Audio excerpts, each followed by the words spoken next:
मेरी शादी को 5 महीने हो चुके थे। मैं और राजेश शहर में रहते थे और वह रोज की भाग दौड़ करता था, तो जाहिर है उसकी सेहत पर इसका असर तो पड़ना ही था। शहर में रहने के कारण मैं घर पर ही थी और मुझे काम करने की कोई जरूरत नहीं थी। मेरे माता पिता ने शादी में मुझे जो चाहिए था वह सब दिया था। मैं हमेशा अपने मायके से भी जो चाहती वह मुझसे बस एक फोन दूर था। मेरे मायके में काफी संपत्ति थी। अप्रैल के महीने में गांव में मेला लगता है और मैंने सुना था कि वह मेला बहुत अच्छा होता है, लेकिन मैंने आज तक उसे नहीं देखा था।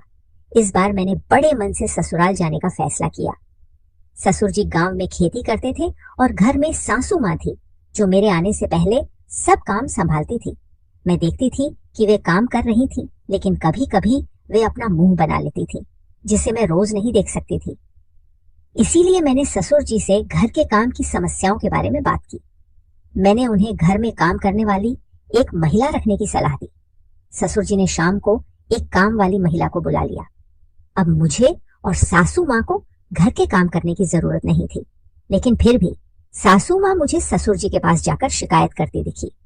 वे कह रही थी, जब मैं बीमार होती हूँ तो तुम बाहर से सब्जी भी नहीं मंगाते और मुझे भांकरी बनानी पड़ती है, लेकिन तुम्हारी बहू 2 काम करके खुश हो जाती है, तो तुम काम करने वाली ले आए हो। ससुर जी ने सासू माँ की बात पर कोई जवाब नहीं दिया। कुछ दिनों बाद सासू माँ बाथरूम में गिर गई और उनके पैर में 20 दिनों के लिए प्लास्टर लग गया। अब उन्हें देखभाल की जरूरत थी, इसलिए घर में एक काम वाली महिला थी। राजेश अपनी माँ से मिलने के लिए शहर से गांव आया था और वह मुझे साथ ले जाने की सोच रहा था, लेकिन मुझे गांव का मेला देखना था और उसके बिना मैं कहीं भी नहीं जाने वाली थी। जब से मैं ससुराल आई थी, मैं ससुर जी को रोज खेत में जाते हुए देख रही थी। वे तो बड़े ही अच्छे लगते थे और उन्हें देखकर मैं भी खेत में जाने का मन बना रही थी। एक दिन मैं उनके साथ खेत में चली गई।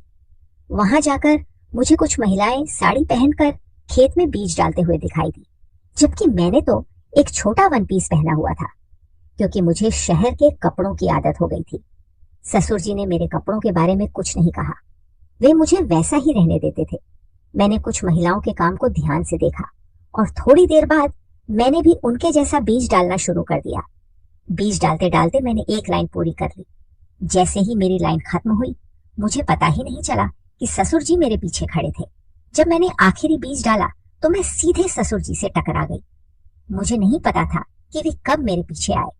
मैंने उन्हें सॉरी कहा और अपने मिट्टी भरे पैरों को धोने के लिए गई। जब मैं अपने पैर धो रही थी, तभी ससुर जी वहां आए और उन्होंने अपने हाथों से मेरे पैरों पर पानी डाला। वे मेरे खुली ढट पर नजर घुमा रहे थे। पांव धोने के बाद मैं घर की दिशा में चलने लगी। उस दिन रात को मैंने ससुर जी को खेत में जाते हुए देखा। घर में केवल एक टॉर्च थी और वह लेकर ससुर जी खेत की ओर निकल पड़े। इतनी रात में अंधेरे में उनके पीछे जाना मुझे अच्छा नहीं लगा, इसलिए मैंने अपने कमरे में जाकर सो जाने का फैसला किया। सुबह जब मेरी आंख खुली तो गांव की सुबह की ठंड कुछ अलग ही थी। उस ठंड में मैंने ससुर जी को दंड बैठक करते हुए देखा। उन्हें इस तरह पहली बार देख रही थी और वे 50 साल के व्यक्ति के मानक से बिल्कुल भिन्न लग रहे थे। उन्होंने अपने स्वास्थ्य का अच्छे से ख्याल रखा था। वहीं सासू माँ ससुर जी की तुलना में काफी बूढ़े लगने लगी थी। आज से गांव की यात्रा शुरू होने वाली थी। संध्या को मैंने साड़ी पहनकर ससुर जी के साथ यात्रा देखने के लिए निकल पड़ी। सासू माँ मुझे देखकर जल रही थी। ऐसा लगता था कि जब भी मैं ससुर जी के साथ कहीं जाने की कोशिश करती, वे मुझ पर गुस्से से देखती थी। मैं हमेशा उनको नजरअंदाज करती थी। हम यात्रा के लिए निकले। रास्ते में ससुर जी ने कहा, बेटी साड़ी में तुम बहुत खूबसूरत लग रही हो। उन्होंने मेरी तारीफ की, जिसके लिए मैंने उन्हें धन्यवाद कहा। जब हम यात्रा में पहुंचे तो दर्शन करके लौटते वक्त बहुत भीड़ थी। अचानक मुझे अपने पेट पर किसी का हाथ महसूस हुआ और मैं जोर से डर गई। जब मैंने पीछे मुड़कर देखा तो वह हाथ मेरे ससुर जी का था। उन्होंने बताया, मैं तुम्हें भीड़ में किसी का स्पर्श न हो, इसके लिए तुम्हें सहारा देकर बाहर ला रहा था। ससुर जी उस भीड़ में मेरी सुरक्षा कर रहे थे, जबकि मैं कुछ और ही समझ रही थी। मैंने कहा, ठीक है ससुर जी, चलिए हम अब चलें। ससुर जी मुझे पालने में ले गए और मैंने बड़ी खुशी से पालने में बैठने का सोचा, लेकिन जैसे ही वह पालना थोड़ा ऊंचा हुआ, मुझे डर लगने लगा और मैं ससुर जी से चिपक गई। पालना रुकने के बाद ससुर जी ने मुझे बुलाया। जब मैंने आंखें खोली तो खुद को उनके गले में पाया। मैंने माफी मांगी और पालने से बाहर आ गई। जब मैं पालने से नीचे आई तो मुझे हल्का सा चक्कर आया। ससुर जी मेरे लिए पानी की बोतल लाने चले गए। तभी एक व्यक्ति ने ससुर जी को आवाज दी, आपकी शहरी बहू बहुत ही खुलकर नजर आ रही है। मैंने अभी आपको दोनों को पालने में देखा। वह गांव का एक गृहस्थ था और ससुर जी का मित्र। उन्होंने मुझसे हाथ मिलाते हुए कहा, मैं अमन इस गांव का डॉक्टर हूँ। अब तो गांव में भी डॉक्टर आ गए हैं। मुझे अब ज्यादा की किसी जांच के लिए नहीं बुलाया जाता, लेकिन कभी कभी आपके ससुर जी की मेहरबानी हो जाती है। वह व्यक्ति बातें कर रहा था। तभी ससुर जी ने उनकी बातें रोकते हुए कहा, तुम्हारी सासू माँ को बस इस डॉक्टर की जरूरत होती है, इसलिए मुझे इसे कभी कभी मिलता है। ससुर जी ने मुझे अमन के पास ज्यादा देर नहीं खड़ा रहने दिया और मेरा हाथ पकड़कर आगे ले गए। आज मैंने पहली बार यात्रा का अनुभव किया। इससे पहले मेरा यात्रा से कोई खास संबंध नहीं था, क्योंकि मैं बचपन से शहर में ही थी। अब मुझे ससुराल गांव का मिलन हुआ था, इसीलिए मैं यह सब अनुभव कर पा रही थी। घर पहुंचने पर मैंने खाना खाए बिना सोने का फैसला किया। अगले दिन सुबह ससुर जी ने अपना नियमित व्यायाम किया और फिर सासू माँ को आवाज देने लगे। वह भूल गए थे कि सासू माँ का पैर फ्रैक्चर हुआ है। मैंने ससुर जी से कहा, ससुर जी, सासू माँ आज अपने कमरे में सोई हुई है, क्या आप भूल गए कि उनका पैर फ्रैक्चर है? ससुर जी ने कहा, हाँ सुन भाई, मैं भूल गया था। देखो मैंने पहले की आदत के अनुसार विमला को आवाज दी थी। महीने में एक बार मैं उठने का सहारा लगाता हूँ। हमेशा विमला मुझे अपने हाथ से उठने में मदद करती थी, लेकिन अब वह यह नहीं कर सकती। ससुर जी धीरे धीरे अपने कमरे में गए और नीचे उठने वाला सहारा लेकर आए। वह बाहर आकर ऊंट पर बैठकर अपने हाथों से अपने पैरों पर उठाने वाला लावने लगे, लेकिन उन्हें इसे लगाने में दिक्कत हो रही थी। मैंने आगे बढ़कर ससुर जी के हाथ से वह उठाने वाली चीज ले ली और कहा, आप पाट पर बैठिए। वे थोड़े शर्मीले हो रहे थे, लेकिन मुझे उनकी परवाह नहीं थी, क्योंकि मैं सोचने में खुली थी। मैंने ससुर जी से कहा, आप अपना कुर्ता भी उतारिए।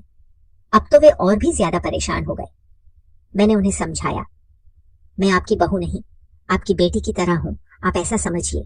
मेरे यह कहने पर भी वे लजा रहे, लेकिन जैसे ही मेरा हाथ उनकी पीठ पर लगा, उनका नकार धीरे धीरे थम गया। ससुर जी ने मुझसे उठने का सहारा लेना शुरू कर दिया। उनकी त्वचा अब भी युवा लग रही थी। जब मैंने उनका हाथ चलाया तो मैंने देखा कि उनके शरीर पर एक ठंडक सी आई। जब घर की मोलकरीन मुझे उठाने वाले के साथ रुकने को कहा और वे बाहरी बाथरूम में स्नान करने चले गए। जब वे स्नान कर रहे थे तब मैं भी घर के अंदर चली गई। ससुर जी के शरीर पर हाथ चलाने के बाद मैंने उनके व्यवहार में न कुछ बदलाव महसूस किया। मैंने सोचा नहीं था कि यह सब मेरे लिए इतना भारी पड़ जाएगा।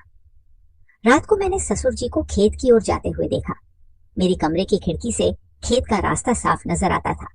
मुझे भी उनके साथ खेत में जाना था, और रात में खेत कैसे दिखता है यह देखना था। तो मैंने दौड़ते हुए अपने कमरे से बाहर निकली। जब तक ससुर जी खेत में नहीं गए, मैंने उन्हें पकड़ लिया। उन्हें देखकर उन्होंने कहा, बहू तुम इस वक्त यहाँ कैसे? तुमने तो सोने की बात की थी। मैंने नकारात्मक इशारा करते हुए कहा, ससुर जी मुझे रात का खेत देखना। इस पर उन्होंने कहा, देखो बेटा, रात में खेत में घास के कारण ठंड बहुत होगी, मैं तुम्हें वहां नहीं ले जा सकता। लेकिन मैं जानने पर अड़ी रही। ससुर जी ने फिर कहा, अगर तुम अंदर की ठंड सहन कर सको तो चलो, लेकिन मुझे खुद को संभालना थोड़ा मुश्किल होगा। ससुर जी चारों तरफ बहाने बना रहे थे कि मुझे अंदर ना जाने दें, मगर मैंने उनकी एक भी बात नहीं सुनी। मैंने उनकी हर शर्त मान ली। अंत में हम खेत में जाने के लिए निकल पड़े। चलते चलते मैंने उनसे पूछा, इस समय आप खेत में क्यों जाते हो? ससुर जी ने बताया, रात में जानवर फसलों को नुकसान पहुंचाते हैं, इसलिए मैं कभी कभी खेत में घूमता हूँ। बात करते करते हम खेत में पहुंच गए। वहां केवल एक हल्का सा लाइट जल रहा था और फसलों के कारण वहां बहुत ठंड थी। मुझे तो बहुत ठंड लग रही थी। उन्होंने मुझे देखा और कहा, बहू मैंने पहले ही कहा था कि तुम्हें अंदर की ठंड सहन नहीं होगी। अब तो तुम ठंडी हो गई है ना। मैं उन्हें इनकार नहीं कर सकती थी, क्योंकि वे सब कुछ देख रहे थे। ससुर जी ने मुझे अपने ऊपर एक शॉल दे दी और फिर उन्होंने मुझे वहां चल रहे लाइट के पास खड़े होने को कहा, और वे थोड़ी अंदर जाकर जांच करने लगे कि वहां कोई जानवर तो नहीं है। तब मुझे एक अजीब आवाज सुनाई देने लगी। मैंने ससुर जी से उस आवाज के बारे में पूछा तो उन्होंने कहा, रात में कई बार ऐसी आवाज आती है, लेकिन डरने की कोई जरूरत नहीं है। मेरा हाथ पकड़ो और आगे बढ़ो। मैंने ससुर जी का हाथ पकड़कर आगे बढ़ने लगी। अचानक मेरा पैर वहां पड़े, एक पत्थर में अड़ गया और मैं ससुर जी के ऊपर गिर गई। हम दोनों गलती से एक गन्ने के ढेर पर पड़े थे और हम एक दूसरे के बहुत करीब आ गए। उनकी धड़कन थोड़ी तेज हो गई थी। ससुर जी ने कहा, आज पहली बार तुम्हारी सासू जी के बाद कोई दूसरी महिला इतनी पास आई है। यह सुनकर मैं तुरंत उनसे दूर हो गई और कहा, ससुर जी, मेरा पैर गलती से अड़ा था और मैं आ पर गिरी। ऐसा कोई और मतलब नहीं है। मैंने यह भी कहा कि मैं खेत का रास्ता नहीं जानती, इसीलिए मुझे घर पहुंचने तक आपका हाथ पकड़कर चलना पड़ा। जब हम खेत से बाहर आए तो हमें अमन मिले। उन्होंने हमें नीचे से ऊपर तक देखा। मेरा हाथ अभी भी ससुर जी के हाथ में था। इससे उन्हें मेरे संबंध पर शक हुआ। जैसे ही मेरी नजर उन पर पड़ी, मैंने ससुर जी का हाथ छोड़ दिया और घर की दिशा में बढ़क घर पहुंचते ही दरवाजे पर काम वाली मुझे नजर आई। मैंने उनकी तरफ ध्यान नहीं दिया और अपने कमरे में चली गई। दूसरे दिन सुबह डॉक्टर घर आए। उन्होंने मुझे ऐसी नजर से देखा कि मुझे अजीब सा लगा। ससुर जी ने उन्हें बड़ी आंखों से देखा तो उन्होंने मेरी तरफ देखना बंद कर दिया और फिर सासू माँ के कमरे में चले गए, जहां वे उनकी जांच के लिए आए थे, सासू माँ के कमरे में। मैं आज नहीं गई। जब डॉक्टर सासू माँ के कमरे से बाहर आए तब ससुर जी उन्हें घर के बाहर छोड़ने गए। इसी दौरान काम वाली माँ के कमरे से बाहर आई और कहा, बड़ी मालकिन ने आपको अंदर बुलाया है। काम वाली मुझे बताकर किचन में चली गई और मैं सासू माँ के कमरे में गई। अंदर जाते ही मैंने उनकी तबीयत के बारे में पूछा तो सासू माँ बोली, मेरी तबीयत की बात छोड़, लेकिन तुम्हारा क्या चल रहा है? तुमने मुझे प्लास्टर करवाकर एक कमरे में बैठा दिया और तुम अपने सासरे के करीब जाने का प्रयास कर रही हो। उन्होंने कहा, सुन, तुम अपने ससुर को सामान्य पुरुष ना समझो। एक बार अगर वह फा हो जाए तो तुम्हारी बुरी हालत हो जाएगी। उनकी उम्र में पुरुष और भी सक्रिय होते हैं। अगर तुम उनके करीब जाने का प्रयास करोगी तो एक रात में ही वह तुम्हारा नामो निशान मिटा देंगे। तुम्हारे सासरे के साथ जो कुछ भी हो रहा है वह सब मेरे कानों तक पहुंच चुका है। सासू माँ ने मुझ पर बिल्कुल गलत आरोप लगाए थे। मैंने पहले कभी ऐसी बातें नहीं सुनी थी और मुझे उनके बोलने का बहुत बुरा लगा। मैं रोती हुई उनके कमरे से बाहर आ गई। मैंने अपने कमरे में जाकर रोने लगी। कुछ ही देर बाद ससुर जी वहां आए और मुझे रोता हुआ देखकर मेरे पास बैठ गए। मैंने उन्हें सासू माँ और मेरे बीच हुई बातचीत के बारे में बताया। ससुर जी ने कहा, बहू, तुम्हें अपनी सासू माँ की बातों पर ध्यान नहीं देना चाहिए। वह खुद बूढ़ी हो गई है और अब मुझ पर शक करने लगी है। तुम्हारा स्वभाव तो खुला है और मुझे पता है सासू माँ की बातों का ससुर जी पर कोई असर नहीं हुआ। उन्होंने मेरा चेहरा पचकर मुझे गले लगा लिया। मुझे उनके समुद्र जैसे स्वभाव को समझने का अच्छा मौका मिला था और यह एक बढ़िया मौका था अपनी बातें उनसे साझा करने का। फिर मैंने उनके गले से हटकर अपने कमरे का दरवाजा बंद किया और ससुर जी के पास बैठ गई। मैंने कहा, ससुर जी, मुझे आपसे एक महत्वपूर्ण बात करनी है। मैंने उन्हें अपने और राजे के बीच का एक राज बताया कि मुझे कभी बच्चा नहीं हो सकता। आज मैंने ससुर जी को बता दिया कि मैं उन्हें कभी नाती नहीं दे पाऊंगी। मुझे लगा कि ससुर जी मुझ पर गुस्सा होंगे, लेकिन उन्होंने पूरी शांति से मेरी बात सुनी। फिर उन्होंने एक अच्छा सुझाव दिया। सुन भाई, मैं राजेश को समझा दूंगा कि उसे गोद लेना चाहिए। ससुर जी का यह समझदारी भरा सुझाव मेरे दिल को छू गया। जैसे ही वे मेरे कमरे से बाहर गए, घर की काम वाली ने उन्हें देखा। मुझे उसकी परवाह नहीं थी। अगर उसने सासू माँ को कुछ बताया भी तो मुझे अब कोई फर्क नहीं पड़ता, क्योंकि ससुर जी अब मेरे साथ थे। सासू माँ ने मुझसे कई अनावश्यक बातें की, लेकिन मैंने ससुर जी का समर्थन नहीं छोड़ा। इससे सासू माँ ने राजेश को गांव बुलवाया। जब वह गांव आया, उस दिन रात को हम दोनों के बीच बहस हुई। मैंने ससुर जी से कहा कि हमारे कमरे में सोने के लिए उन्हें मेरी बात सुनकर कोई दिक्कत नहीं हुई। ससुर जी मेरे बगल में बिस्तर पर सो गए और राजेश जमीन पर बिछावन डालकर सो गया। कुछ समय बाद मुझे राजेश की नींद में बड़बड़ाने की आवाज सुनाई दी, जिससे मैं चौंक गई। डर के मारे मैं ससुर जी के पास जाकर चिपक गई। कुछ समय बाद मुझे नींद आ गई, लेकिन आधी रात को मेरे ऊपर किसी के हाथ का एहसास हुआ और वह हाथ ससुर जी का था। उन्होंने मेरे चेहरे पर भी हाथ फेरा। कुछ देर बाद वे मेरे पास से उठकर कमरे से बाहर चले गए। जब मैंने उन्हें बाहर जाते देखा तो मैं भी उनके पीछे चली गई। उस रात उन्होंने कई काम अधूरे छोड़कर कमरे से बाहर बाहर निकलने का फैसला किया। मैंने ठान लिया था कि मैं आज ससुर जी को दूर नहीं जाने दूंगी। मुझे समझ में आ गया था कि आज रात उन्हें मुझसे क्या चाहिए। ससुर जी अब खेत की ओर जा रहे थे, तो मैंने छुपकर उनके पीछे जाना शुरू कर दिया। आज वे खेत के एक अलग हिस्से में गए थे और वहां एक छोटी सी कुटी में दाखिल हुए। वहां एक बत्ती जल रही थी और वह जगह काफी गोपनीय सी थी क्योंकि मैंने पहले कभी उसे नहीं देखा था। ससुर जी ने कुटी में जाते वक्त चारों तरफ नजर डालकर देखा और फिर अंदर चले गए। मैं एक पेड़ के पीछे छुप गई। जैसे ही ससुर जी अंदर गए, मैंने पेड़ के पीछे से बाहर आकर उस कुटी की ओर बढ़ने लगी। अंदर से मुझे एक महिला के रोने की आवाज सुनाई देने लगी। जब मैं खिड़की से झांक कर देखने लगी तो मेरे पैरों तले से जमीन खिसक गई। अंदर एक महिला थी जो प्रेग्नेंट लग रही थी। ससुर जी और सासू माँ से छिपाकर इस तरह की बातें कर रहे थे। वहां अमन डॉक्टर भी मौजूद था जो उस महिला की जांच कर रहा था। ससुर जी ने कहा, आज से हम अच्छी ट्रीटमेंट शुरू करेंगे। ये बच्चा हमें सुरक्षित चाहिए और इसकी दूसरी माँ बाहर इंतजार कर रही है। मैंने इसके लिए एक धनी माँ ढूंढ ली है और यह बच्चा मैं उसे ही दूंगा। यह सुनकर वह महिला बोली, मेरे बच्चे को मुझसे दूर मत करो, मुझे यहाँ से जाने दो। ससुर जी ने कहा, एक बार जब तुम अपने बच्चे को जन्म दे दोगी तो मैं तुम्हें यहाँ से भगा दूंगा। उनकी बातें सुनते हुए अचानक मेरे पैरों के नीचे कुछ चलने जैसा एहसास हुआ और मैं जोर से चिल्ला पड़ी। मेरी आवाज सुनकर ससुर जी और अमन दोनों बाहर आ गए। मुझे वहां देखकर वे दोनों भी चौंक गए। मैं उन्हें किनारे करते हुए कुटी के अंदर चले गई। ससुर जी भी मेरे पीछे आ गए। मैंने उनसे पूछा, ससुर जी ये सब क्या है? तो उन्होंने बताना शुरू किया, ही माई को हमारे खेत में काम करने के लिए रखा है। उसके पति ने उसे गर्भवती होने पर छोड़ दिया और मैं उसकी मदद कर रहा हूँ। फिर उन्होंने बताया कि वह महिला कोई और नहीं बल्कि सीमा है जो राजेश की पहली पत्नी है। ससुर जी की इस बात को सुनकर मैं आश्चर्यचकित रह गई। मैंने उन्हें बताया कि मैंने सीमा और राजेश का साथ में फोटो देखा है। वे तो थोड़े घबरा गए और बोले, बहू तुम इसके लिए मेरी परवाह मत करो। जो कुछ भी तुमने देखा है वह तुम्हारे पास ही रहना चाहिए। मैं तुम्हारे बारे में जानता हूँ कि तुम्हें बच्चा नहीं हो सकता।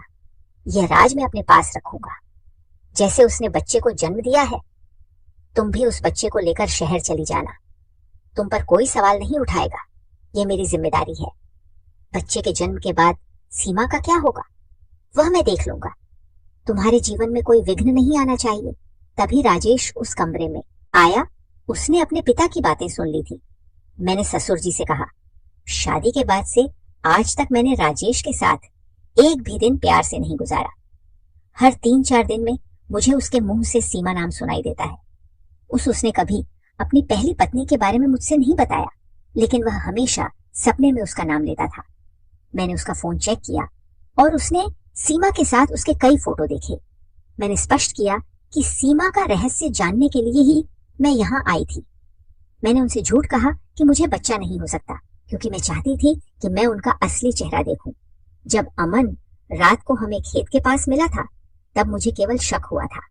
तब मैंने देखा था कि अमन की बैग से कुछ दवाएं गिर गई थी जो गर्भवती महिलाओं को दी जाती है।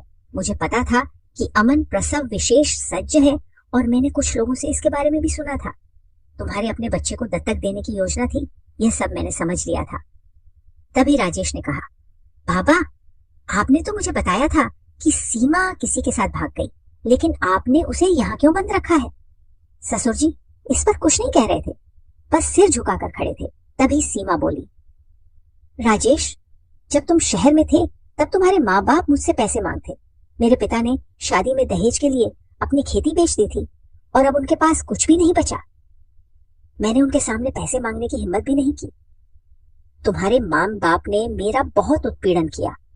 तुम्हारे विश्वास को उन्होंने अपने फायदे के लिए इस्तेमाल किया।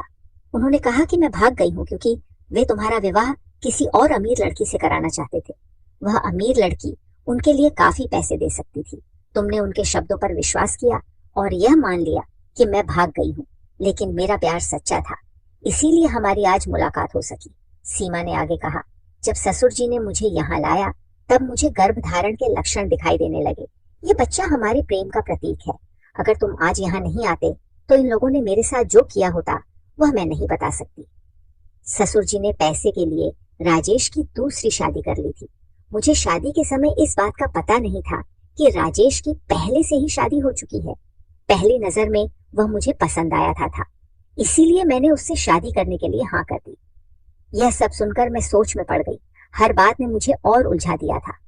मेरे मायके से अच्छा खासा दहेज मेरे माँ बाबा ने दिया था। ससुर जी ने मेरे दहेज के पैसों से 5 एकड़ खेत खरीद लिया था।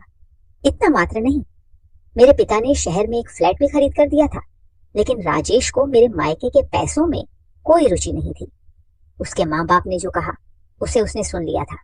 मुझे राजेश और सीमा की आंखों में एक दूसरे के लिए प्यार दिखाई दे रहा था। दोनों ने मेरी के लिए आभार व्यक्त किया। राजेश ने मुझसे कहा, पूनम, क्या तुम्हें डर नहीं लगा? तुमने मेरी और सीमा की मुलाकात करवाई, लेकिन तुम्हें नहीं लगा कि इसका नुकसान तुम्हें होगा? मैंने कहा, राजेश, मैंने तुम्हें पैसे देकर हासिल किया है, लेकिन मैं तुम्हारा प्यार नहीं पाने में सफल नहीं हो सकी। मुझे एक इंसान के रूप में एक मूर्त नहीं चाहिए। मुझे ऐसा व्यक्ति चाहिए जो मुझसे सच्चे दिल से प्यार करता हो। तुम्हारा सच्चा प्यार सीमा है और तुम उसके साथ खुश रह सकते हो। मैं जबरदस्ती किसी का प्यार नहीं छीनना चाहती।